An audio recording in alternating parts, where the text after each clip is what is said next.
Hey YouTube, it's me, Tamuffin of LB Reviews. Today, I'm reviewing Virtua Fighter 5 for the PlayStation 3. Now, this is the first Virtua Fighter that I have knowledge of playing. I might have played one sometime, but either I don't remember it or it was really brief or something like that. But, yeah, it's my first experience playing it, and as such, I'm a kind of newbie when it comes to Virtua Fighter, so I wasn't exactly prepared for the more realistic, hardcore approach that this game takes when you compare it to other mainstream fighting games. This, you can't button mash your way to victory. Well, I suppose you could, but it's better to actually learn the buttons in this game. Me, I have a habit of just mashing my way to victory in fighting games. Of course, I inevitably learn how the controls work from that approach, but Virtua Fighter 5, that just isn't the best approach because, I mean, there's not even that many attack buttons in comparison to most modern fighting games in which almost every button seems to do something. There's no special moves, no over-the-top attacks, no weapons to speak of. It's just pretty realistic fighting, although I doubt you will see young Japanese girls taking on Mexican wrestlers and zombie men. At least I think that guy's a zombie, but anyways. Yeah, one thing that really stands out in this title is the fluidity and sheer realism of the fighters. They move very realistically. It's a nice touch how each fighting style is unique. They have their own movements, their own attacks, everything. It's just very unique depending on who you play with.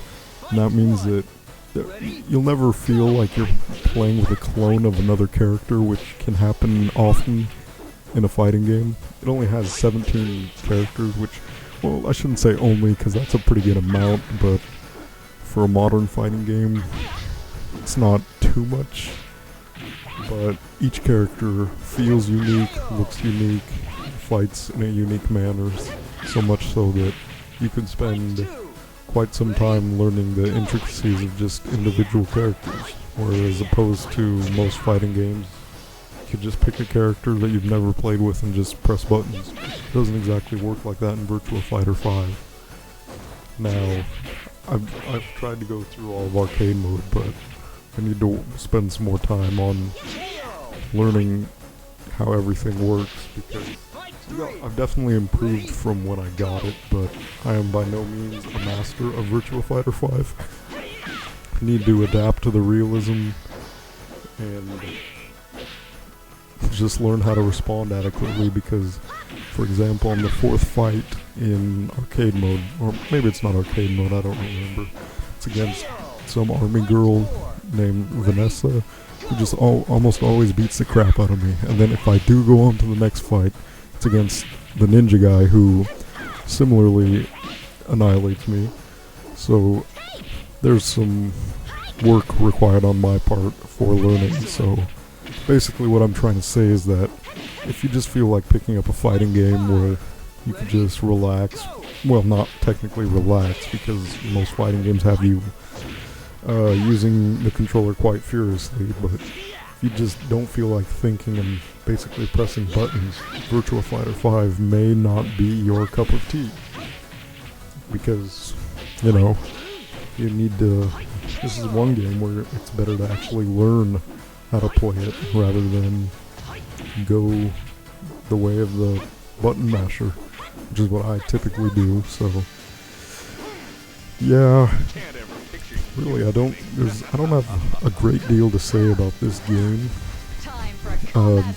Character models are nice, the graphics are good, but there's some details that just seem a little too clean to me. It's kind of a weird thing to say, but they seem too clean to the extent where they don't really seem realistic, if you get my meaning. I don't know. Yeah, you can also customize characters to a small degree by getting points and using that on outfits and stuff, but I haven't really tampered in that too much. Yeah, overall, it's a good fighting game. It's definitely tighter, I suppose fighting game fans would say. Tighter than most fighting games today. Fluid. Pretty realistic for a fighting game. Nice character selection. Could have done with a bit more stages, but some of the stages are quite a sight to behold. Yeah, I'll give this game an 8 out of 10 because it's pretty thin on content overall. You could get through this game easily. There's not really a story mode to speak of, which, you know, for a fighting game, I guess that's not really required, but I find that it helped. Yeah, it doesn't cost too much, which is good because I don't think I'd pay full price for this game, which isn't saying anything bad about the gameplay or anything. It's just not the most complete package, and it's not for everyone. Well, that wraps up my review. Good night, YouTube, or good day, depending on when you're watching this. I'm recording this at night, so yeah, I'll shut up now.